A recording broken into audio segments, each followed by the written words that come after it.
Deuxième bouquin que nous rééditons ce mois-ci et que nous proposons à la lecture, c'est de Pierre Kropotkin, L'entraide, un facteur de l'évolution. Alors là, nous sommes dans l'univers de tous ces... Kropotkin est un révolutionnaire russe issu comme souvent de la noblesse russe. C'est souvent les nobles russes qui, critiquant la dégénérescence du système, ont voulu faire la révolution. Un peu comme la révolution française a souvent été accompagnée par des élites intellectuelles et des aristocrates. Hein. Et donc Kropotkin j'en parle rarement d'ailleurs, est un des pères de l'anarchisme. Il y a les Malatesta, Stirner, Bakounine, il y a aussi Kropotkin, j'en parle assez peu. Donc c'est un russe père de l'anarchisme, qui fait partie de toute cette épopée révolutionnaire russo-européenne qui se situe dans la deuxième moitié du 19e siècle, hein, voilà, donc il fait partie des grands. Et ce qui est intéressant, il est un des pères, on va dire, du communisme libertaire, hein, voilà, donc il s'oppose à la fois au communisme orthodoxe, il est un libertaire, mais il est entre Bakounine et Lénine, on va dire, hein, voilà, bon. Pierre Kropotkin, c'est un grand penseur, c'est un honnête homme, même si on peut dire qu'il s'est trompé dans ses engagements avec le recul qu'on a, mais c'est facile à dire, mais c'est un parfait honnête homme, un grand penseur, et ce bouquin-là qui s'appelle L'entraide, un facteur de l'évolution, c'est très intéressant parce qu'en fait, il prend le contre-pied de l'idéologie qu'on appelle le darwinisme social, qui est une théorie donc libérale qui prétend s'appuyer sur les travaux de Darwin, c'est-à-dire de la compétition, pour justifier la sauvagerie libérale. Le darwinisme social est une doctrine politique évolutionniste apparue au XIXe siècle qui postule que la lutte pour la vie entre les hommes est l'état naturel des relations sociales et que les conflits sont aussi la source fondamentale du progrès et de l'amélioration de l'être humain. Ainsi, la concurrence entre les êtres ou groupes humains ne doit pas être entravée par des obstacles comme les mesures de protection sociale, la solidarité ou la charité. Ces partisans prônent la non-intervention dans la lutte pour l'existence afin que la sélection naturelle favorise la survie des plus aptes et l'élimination des moins aptes. Or, Kropotkin fait le travail inverse en étudiant l'histoire animale et l'histoire des sociétés primitives. Vous verrez, chapitre par chapitre, il montre que les sociétés les plus performantes, que ce soit les sociétés animales ou les sociétés humaines, et qui ont pu survivre malgré l'adversité, notamment l'adversité cosmique, climatique, etc., c'est toujours par l'entraide et jamais par la rivalité, et que l'entraide est à la clé de tout le monde du vivant. C'est-à-dire que finalement la rivalité n'est que secondaire. La rivalité est une rivalité après l'entraide, y compris dans les sociétés humaines. Il y a d'abord, c'est-à-dire que, pour résumer, l'homme est un animal social qui ne peut vivre que collectivement, même si à l'intérieur de son organisation sociale émergent des dominants, qui peuvent être d'ailleurs des dominants positifs ou négatifs, mais qu'il démontre donc l'escroquerie du darwinisme appliqué comme justification du libéralisme sauvage, voyez, hein, et donc c'est pour ça que le livre s'appelle L'entraide, un facteur de l'évolution.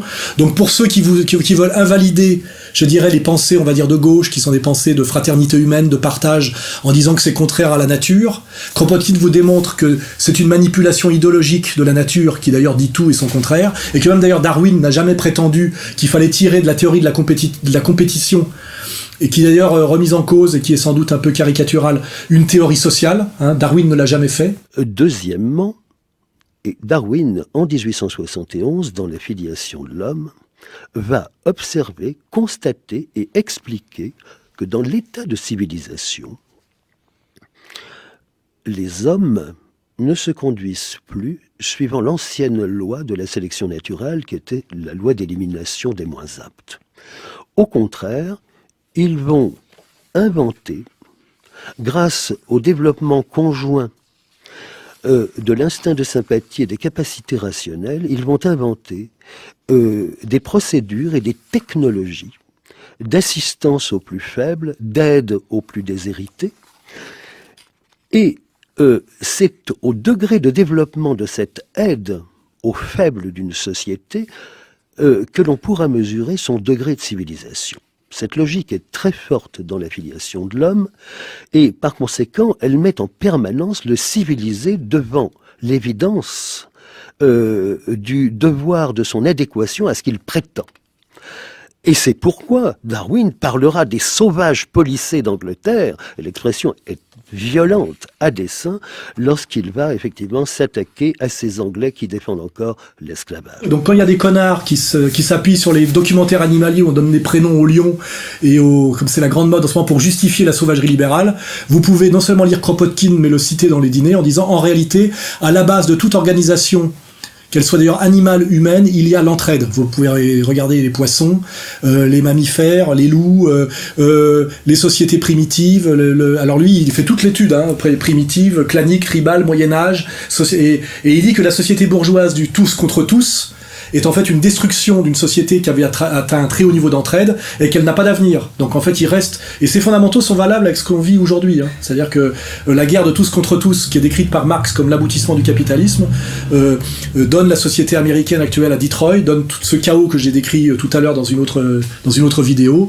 C'est-à-dire que c'est parce qu'on a atteint un très haut niveau d'entraide que des salopards ultralibéraux peuvent se permettre de prétendre tout casser et tout fonder sur la compétitivité, la compétition interindividuelle. En fait, la compétition interindividuelle est un luxe de la solidarité collective et un paradoxe et un épiphénomène, mais il faut l'articuler comme ça. Sans solidarité, sans entraide, il n'y a même pas la possibilité de l'émergence d'individus prédateurs d'élite. Voilà. Et ce livre le démontre parfaitement. Donc le titre « L'entraide, un facteur de l'évolution » par Pierre Kropotkin, pour qui nous devons avoir le plus grand respect. Et ce livre, nous le vendons 17 € et il fait 357 pages, voilà. Alors, je pense que c'est très bon pour argumenter dans les dîners en ville par rapport à l'idéologie Bernard Tapie, qui d'ailleurs commence à s'essouffler un peu, mais qui était l'idéologie dominante, je vous rappelle, du mitterrandisme. 38 ans et toutes ses dents, des dents de requin, des dents de loup, et un sourire de séducteur. Bernard Tapie est un marginal. Il réussit là où les autres patrons échouent, il se moque des institutions, c'est un gagneur. Il reprend des affaires malades, il les soigne, et avec ses copains, ses collaborateurs, il trouve les vitamines indispensables au sauvetage des entreprises agonisantes. Comme j'avais pas tellement d'argent, je me suis forcément attaché à des sociétés qui ne valaient rien. Et les seules sociétés qui valaient rien sont des sociétés qui s'étaient cassées la figure.